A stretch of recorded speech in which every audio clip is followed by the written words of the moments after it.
Welcome. Welcome to Switching Reels. I was going to say that.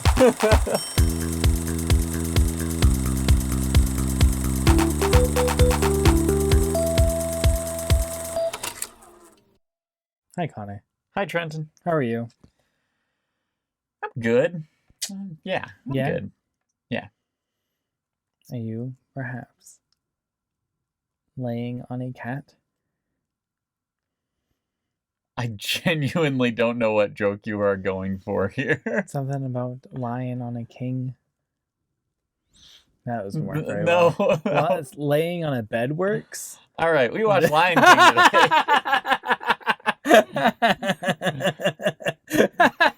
today. What's Bach's favorite chicken? And that's how I tell that joke every time, because I always get it wrong. That's how most of my jokes go that I make up on the spot. Fair Put enough. the punchline inside of the joke question. Yep. Yeah. See, I've done that enough times that now I have to think through the joke like 4 times in my head before I'm like very sure that I am saying it the way I want to say it. Yeah, nope. I have, for everything that I write goes through one version. And then I send it out to the world. All right, I'm just going to... Hold on. That was going to bother me through the whole podcast. Oh, good. You got it. Thanks. Appreciate it. Now I can see better, even though I don't know if I would have seen it. It was just a little fiber that was on your glasses. Ah. And it was hanging into the Fiber. top part. Yes, I know, Trenton. You hardly know her. Anyway. So we're a little... I'm a little slap happy from... We just came out of so many Miyazaki movies, and like this is still animated, so it's a nice like easing into of... I'll be honest, this is kind of jarring for me. It was jarring for me too. For multiple reasons. I think one of them is that we're coming out of the Miyazaki thing. I think one of the others is that I'm reading Game of Thrones right now. Oh, interesting. And so reading about Succession in that sort of light. And then you see a and G then I movie on watch Succession. And I'm like, this is far more straightforward. This is very easy, actually, by this portrayal. Not to say that this is without its sort of harrowing elements to it. We'll get into that past the spoiler wall. I have something controversial to say about this movie. Whoa, stick around. No, you don't even have to go over the spoiler wall for this one. I just have to stick around. All right, I'll get it over with so you guys can turn off the video or the podcast that you're listening to. No, I think that this movie is a masterpiece, but it would have been better if they had cut all of the sing-along songs. So you couldn't feel the love tonight? Yep. No. You weren't prepared? No. Yep. Did you want to be king? Nope. Oh, no. What about... See, that one's not really a sing-along song. And I think... You can, but... I mean, I don't think people do. At least not accurately. Yeah! That's completely correct. Yeah, I completely agree. So, what about Hakuna Matata? Okay, and here's the other thing. I don't think that the songs are bad. That makes sense. I just don't think that they fit. I also don't think that like the visuals that go along with the songs are bad, because that's often where we're seeing some of the most striking imagery and that kind of stuff. Really, really good visuals in the music. But every time they go into one of those songs, I'm like, okay, now I'm just watching a music video. And then they get done with the song, and I'm like, oh, finally, we got back to the movie. Time to get back to the plot. I'm excited. And I like musicals. Like this is not something where it's like I'm one of the people that just can't stand musicals, and so this bothers me. This is just something where I'm bothered when a musical makes the plot grind to a halt for the sake of a musical number. Yeah, if you're able to go and move the plot along with the musical number, I think you would like that better. Yeah. And I mean, that's part of the reason we watched Sweeney Todd for one of the Halloween episodes. Every single one of those songs is like, it is progressing something, whether that's character development. You forget it's a musical because it's Right, just like, yeah. oh, this is just part of the story. Right. Yeah. Yeah. And I think that's part of the reason that I went into the Woods with such high expectations and was kind of disappointed by it. Oh, that makes sense. Yeah, they do stop a little bit. Not a lot, actually. The plot kind of just stops for a lot of those. Except for Nice at the end. That's going to be a song. Nice isn't at the end, is it? I thought it's near the end. Huh. Nice was a pretty good plot moving one, though. Yeah. So, spoilers for Into the Woods, I guess. Not really. No, we haven't spoiled anything. And it's a musical. Yeah. So if you didn't know those two things, sorry. I don't think that anyone should ever go into a musical and be like, oh, I'm surprised this is a musical. Right, I don't think that adds anything. To see La La Land. Yeah, La La Land is another one. Like, that one, I feel like most of the songs move the plot forward or move characters forward. For characters is a big one for La La Land. Yeah. Like, you watch any of those songs and you're like, oh, this person is different now. Right, yeah. There are a few exceptions, but for the most part, it's... I really want to go and see that. I've had a craving for that movie for a while. I need to go watch it again. I have too.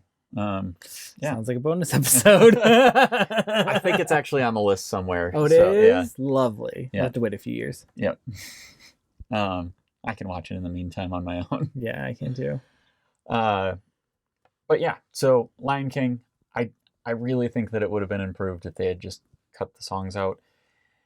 And that feels wrong to say, but that's my controversial take on this. Nice. Yeah, I feel like I want to go and talk more about like the pieces that we may or may not be missing, so I'll go and rebuttal after the spoiler wall. Fair enough. Now you can stick around. Yeah. What is your enjoyment and technical for this movie? That's difficult. Mm-hmm. This is one that I feel like is done really well, and it scratches an itch that no other movie can. Yeah, like it's the itch that G like rating hits for people, along with a well-told story. Yeah, I mean, I think part of it is that like there is just so much sort of awe and wonder. Yeah. But it's a very specific kind. I agree. And it's something where you go into this movie for the feel more than you go into it to watch the story play out. Agreed. I don't know. Like this is very difficult. I feel like it's anywhere from, if I'm being really harsh, it's an 8 on enjoyment. Oh, okay. And if I'm being like way too forgiving, it's a 9. Nice. Or a 10. Oh, okay, cool. Sorry. So I was like, that's light 8 to light 9.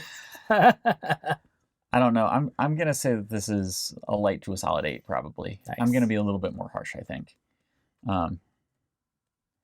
Despite the fact that I walked away from this still having a great time. And again, 8's not bad. Yeah. No, it isn't. Pretty good. Yeah. Technical, I feel like I'm in the exact same place. Yeah. Like, if I'm being really forgiving, it's a 10. And if I'm being really harsh, it's an 8. And so I'm going to say that's a solid 8 again. Where would it be if there were no musical numbers? At least at a 9. Yeah, at least at a 9. This is a minimum of a light 9. Yeah, that's fantastic. Cool. I think I'm in a very similar boat. Like, my enjoyment of this one is probably actually like 8.5 to 9. I do like the musical numbers. Yeah. But not for any like deep reason. So it's gonna be fun to talk about it here in a second. Technical, I feel like you have some really great build up and then the climax is a little rushed. So I'm gonna go with an 8.5. Okay. That's fair. I think. That's fair. So I think this is the part where we cross the moat on the drawbridge. And my ladder. I get to climb that thing. You get to go through the drawbridge. And it's gonna be great. So please like, comment, subscribe if you like what we're doing, and if you don't, let us know what you do and don't like. Let us know what you want to see more of in these. If you want to hear about specific things, yeah, we'd love to know that. That's it. For sure. Yeah. Awesome. All right. Spoiler wall is crossed. up. If you haven't seen this movie, go watch the movie. Yeah, I don't know where you've been if you haven't seen this. This is like an 87 movie, right? No, I want to say this is early 90s. Yeah, it could be 90. Like, a lot of things came out in 95. It was 94. Was it 94? Yeah. Just a little older than me. Ooh, it was 30 this year. Congratulations. Oh. Maybe Lion King. Yeah. Nice. So, spoilers. Spoilers. I assume you have some sort of rebuttal. It's not a really strong rebuttal. Like, it's... If you look at the audience this is aimed to, the musical numbers make a lot of sense. In my opinion. Because, like, at least as a kid, I loved all of these songs. I was very happy to sing along to all of them. And they just gave my heart joy. Yeah. And so even if it didn't like do something nice and like crazy with the plot or the characters, I was very happy to sing along with all of them. Some of this may be tainted by my as I've gotten older, I have become I'm just burning my own ship at this point. I have become more and more disenfranchised with Disney songs in general. I did not expect that as to where this was going to go, but I see where you're going with it. And so, like, it feels happy, but soulless. Oh, interesting. Which is why this movie in particular provides such a stark contrast, because the songs that are non-diegetic are incredible in this. That was a beautiful word. What does that mean? So diegetic sound is sound that can be heard by the characters. Okay. Oh, okay. Got you. And non-diegetic is something basically by us, but not. It's what most soundtracks are, right? Yeah. Like, okay. We hear them, but the characters do not. No. It's a description of the scene. Something that it gives texture to the scene. Yeah. But yeah, so like that song at the opening is incredible and creates great atmosphere. So good. And all of the scenes where like Simba is running somewhere, like every single one of those. So good. The soundtrack is just phenomenal and sets the stage perfectly for what's going on. Yep. And then we get songs like I Just Can't Wait to Be King, which, as fun as that song is, does not fit that tone whatsoever. No, not really. So I feel like what I love about this movie the most is like its sweeping epic feel, despite being a very like short, well-told, no-fat story. Yeah. And some of the songs kind of get in the way of that. No, I see what you're saying. That said, I would not cut a lot of the songs that are sang by characters in ways that are not scored at all. At all. Because they add so much to the characters. They really do, and it's just lovely. You got the coconuts, you got Small World, you got the luau song, you got In the Jungle. I loved that.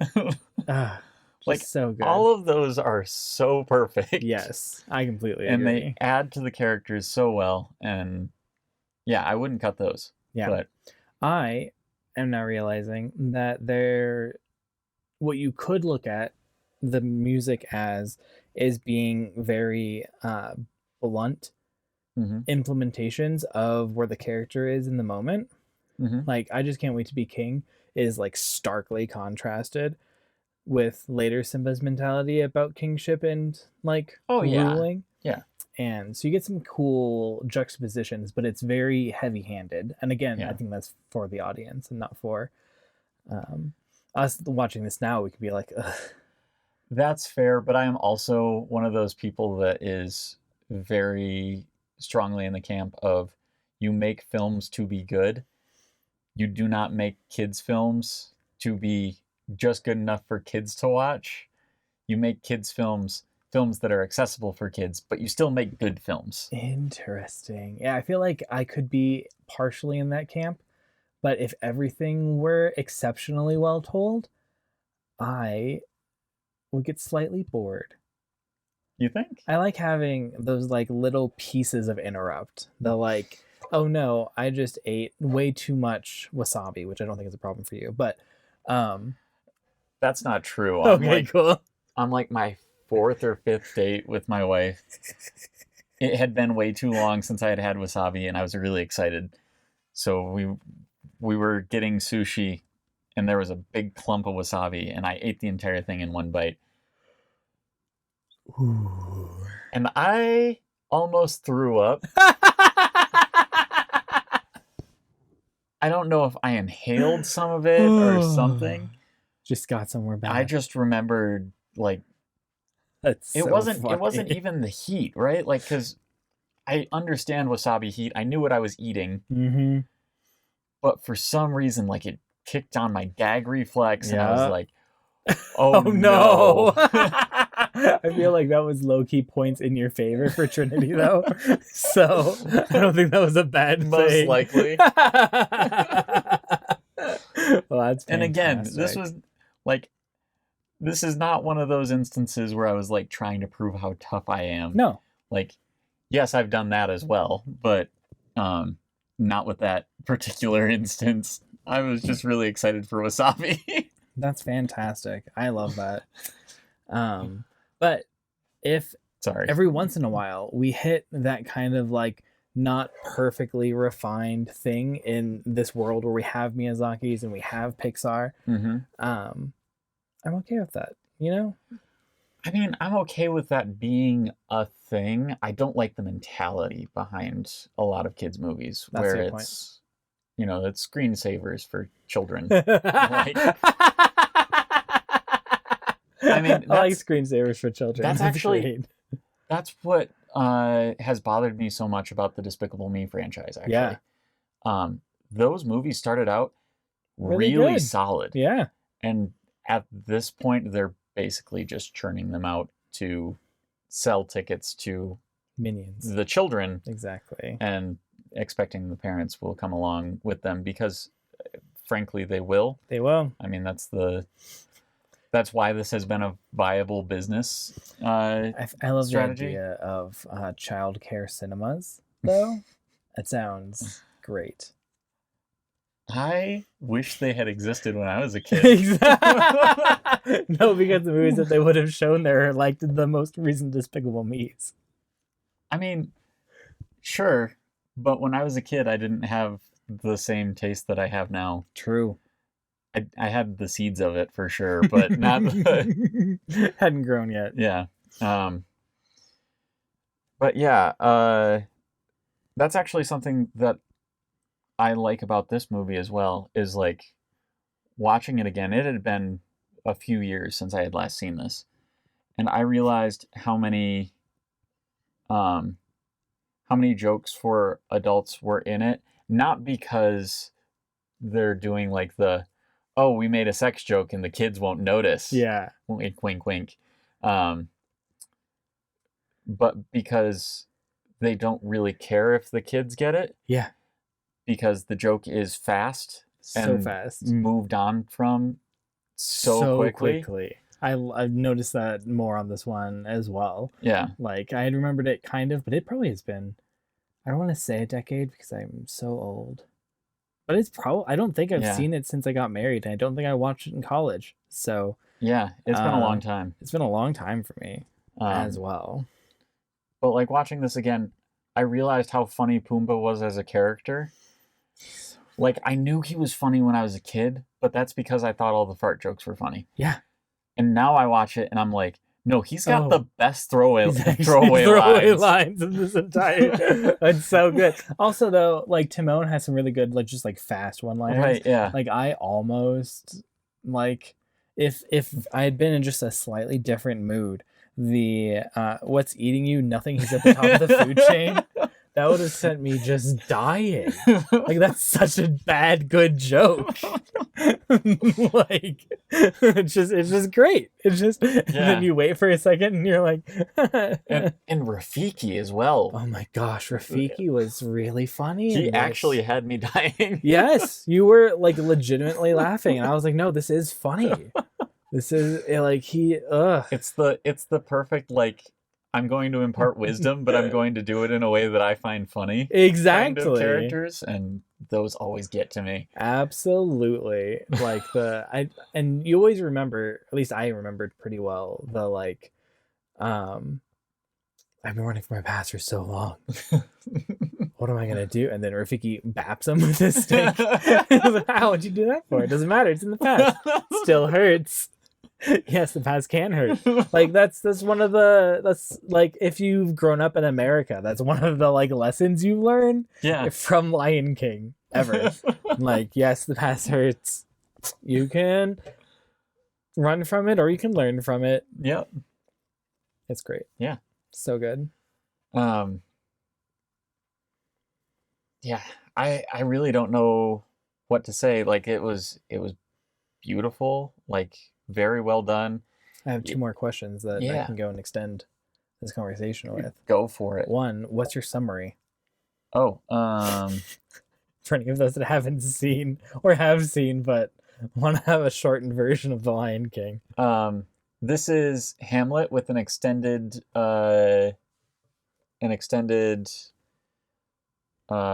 exile section, and all of the characters are animals.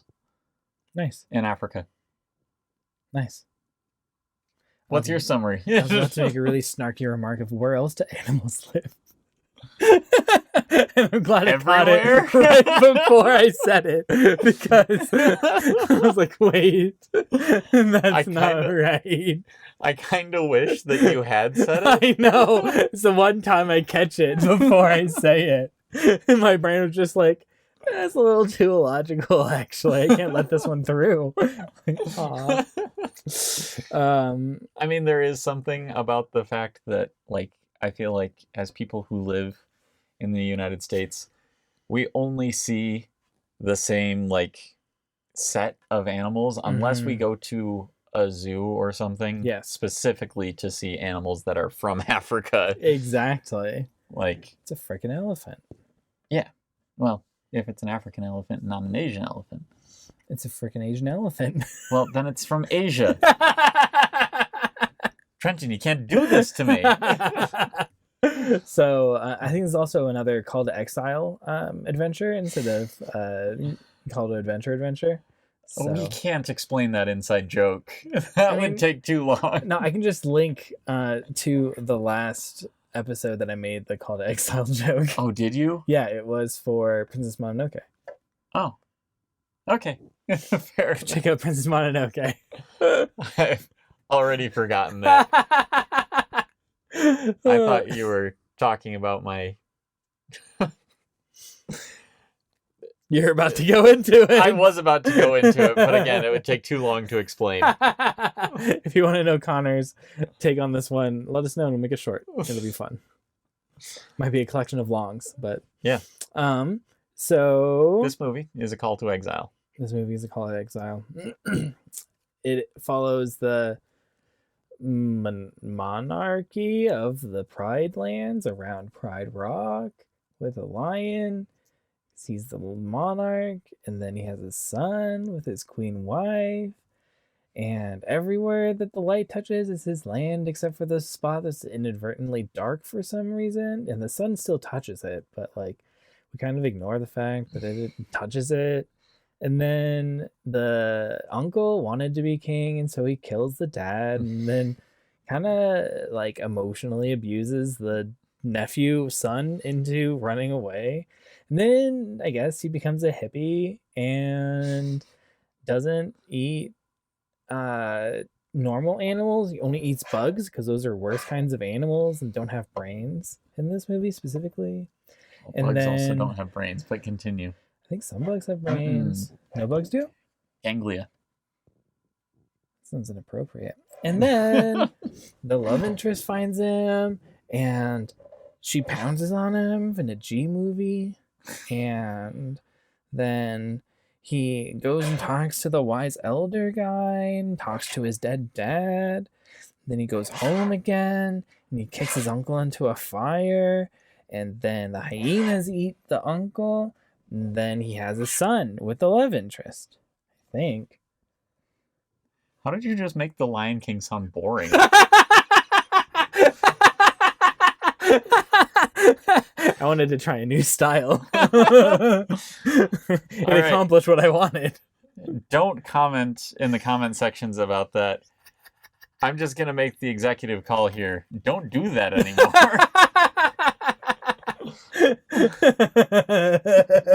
I think my wife will like it. So I'll show it to her, and if she likes it, I'll continue to do it. Don't do it.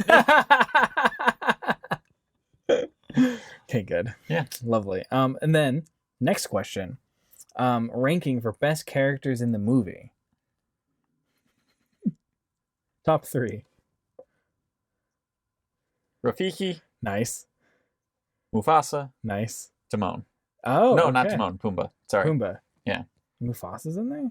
Oh, yeah. Interesting. Rafiki. All right. Ed. And Ed's pretty good. Pumbaa.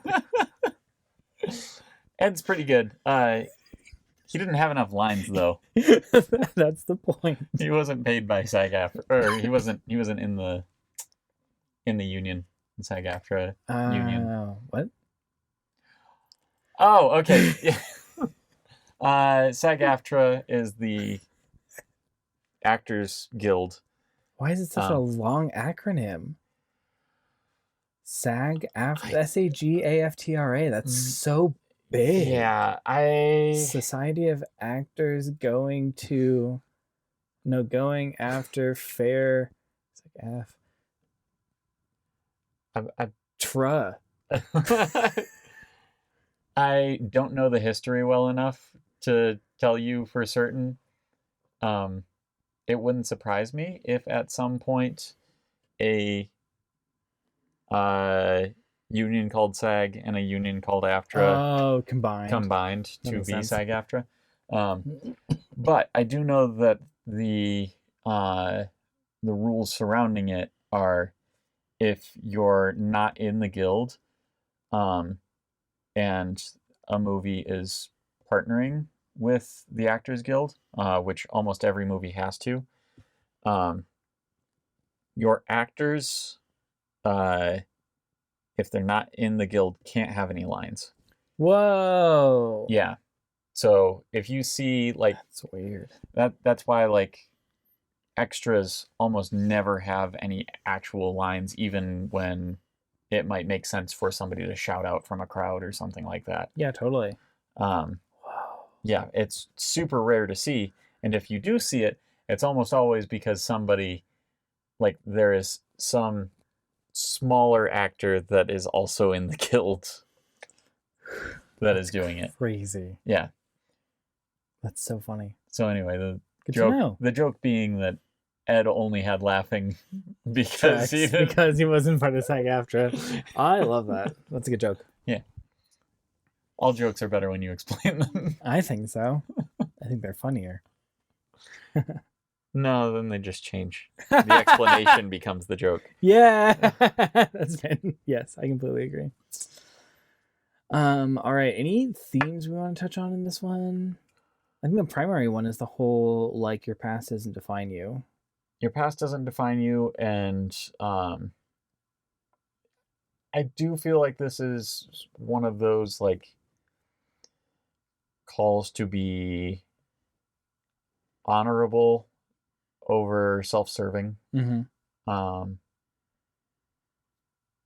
But yeah, like there's a very strong thread of responsibility. Yeah, there is through this. Yeah, and like who you are is being responsible, or at least or at least you are required to face up to your responsibilities, which is,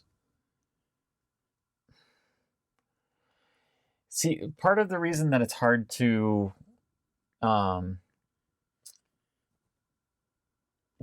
what's the word when something is it diversify? Probably. Yeah, anyway, part of the reason it's hard to spread this to a more common, like, Democratized? no. Okay. That's not the word. But part of the reason that this is hard to apply to just a normal, like, hey, you're just an average person. Mm-hmm. Generalized? Kind of generalize, yes. That's the word I was looking for. Is because this movie is very clearly focused on a monarchy system. Yeah, exactly. And the main character is an heir born, to the monarchy. He's born into responsibility. Exactly. And so most of us are not born into any particular responsibility. Mm-hmm. There are some broader ones that we're born into, but that's more like, hey, this is how you function with other people, kind of things. Totally. Less, you have a very specific calling that has been given to you from birth that you are expected to do by everyone else. Exactly. So I do like how this one does really have the emphasis, though, on even though, hey, you do have this responsibility, it's okay that you dropped it for a little while. Like the whole, the past, like there's a couple times where it'd say, like, you can't do anything to change the past. And normally they use it as an excuse to not do anything in the present. But Rafiki flips that a little bit, or like, yeah, you can't do anything that's in the past, but you can learn from it and change yourself now, right? Which I think is a really cool, like, just subtle twist to what Timon and Pumbaa were espousing. Yeah. Because there is some truth to the whole Hakuna Matata thing as well. And so, yeah, I really appreciate that it's like, it does the opposite of what Fight Club does. Okay, good. We brought in Fight Club. Let's go. So, Fight Club, we talked about how the themes are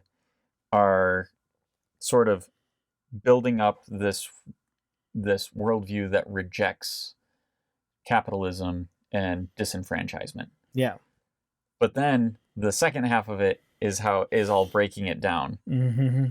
And this, instead of doing that, takes pieces from one and says, oh no, that's not quite right. Let's tweak and make it right. And tweak and make it right. Yeah. And so it becomes more accurate the further through the movie you get. That's really cool. At least the theme that the story is trying to tell, it narrows in on a particular point. Yeah. I love that. Yeah. That's great. Good, again, for a kid's movie. Like, yeah. The small, like, hey, here's this especially for one that's like 80 minutes long. I know. It's insane how much movie this thing packs into. So much movie into this, which does take me to my, like, one technical nitpick, which is very shortly after Can You Feel the Love Tonight, you could get a really rushed, I would probably say the rush starts after his conversation with Rafiki. You have, oh, this is the right thing to do, so I'm going to do it, and then everything just falls into place. Which I don't think is actually all that bad. It just feels rushed. Like, we had a pacing up to this point, and then we changed the pacing in the last 20 minutes. It does, but I really think it works. I think it works as well. It grates on me. Okay. I'm like, okay, I look at this movie and I'm like, oh, even though actually I probably wouldn't have noticed it if I didn't, like, make our intermission in that last 20 minutes. I think you're probably right that if I hadn't noticed that it was only 20 minutes left, I would have been like, good, we're done. This is fine about pacing. 10 minutes left. Yeah, I know. There's so little time left in the movie at that point. But yeah, that is one of my favorite sections, and I think part of the reason is because it doesn't overstay its welcome. Yeah. It's very much like, Simba's coming back.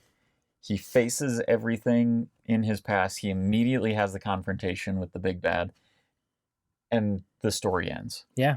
And it's like there's no real falling action in this. Like there's maybe a minute or two. Exactly. Falling action is Scar falling.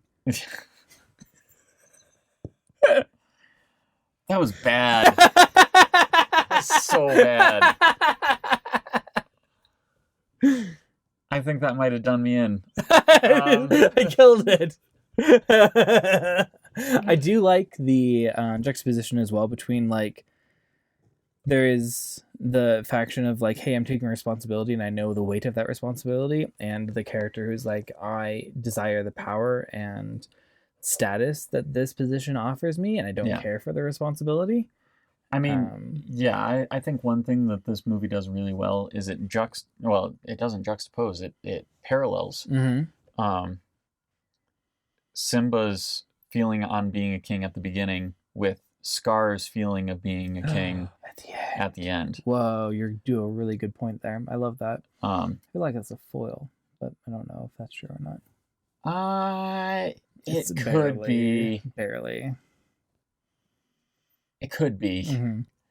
Because Scar doesn't change at all through that. No. And Simba has changed completely. He gets torn apart. His opinion does not change on the matter. And Simba changes basically entirely separated from Scar. True. Which is why I feel like it's not a foil. Maybe it is. I don't know. That's a good emphasis. Yeah. Regardless. I learned that and you may actually already know this, where we get the foil from is the reflective foil that was put behind gems to go and reflect light back through the gem again to make it more shimmery. Oh, I did not know that's where that came from. And that's where foil comes from. It's something to go and make emphasis on a point that you want to go and drive home. Huh. Normally it's used for characters, where a character is a foil for another character, but... Huh. Yeah. Well, that's an interesting bit of information. There you go. Alrighty. What are we watching next week? I believe next week is The Departed. Which... Do we need to get tickets? I do not know the joke that you are trying to say right now. And to get to someone that's departed, you have to be on the plane with them. Departed as in dead, my man. Oh. Departed as in... get funeral spots? No. I have the movie. Cemetery spaces? I have the movie, Trenton. What's the... Cemetery plots. There it is. Okay. Thank you all for being with us. Yeah, so Departed next week. I think so. Hold on, let me make sure, because I feel like I might be being stupid. No, I was right. No, I think you're right. I think we get to finally jump into another R-rated movie again after 4 or 5 months of... This one's in my top 5. Whoa. It's at number 5, but... it's at number 5. That's fantastic. Yeah. I'm excited. So. And was Dark Knight in there? Yeah, it was. Yeah, was it 2? 3? Number 3. Yeah, that makes sense. Yeah, so we've watched 2 of my top 5 so far. And we will watch a 3rd? Yes. Nice. So. What was your other top 5? Memento is number 1 and Alien is number 4. And then what's your number 2? Godfather. Yeah. Cool. Gotcha. That's awesome. So. I'm excited. Yeah, me too. Cool. All right. Well then, how do we end this? With thunderous applause.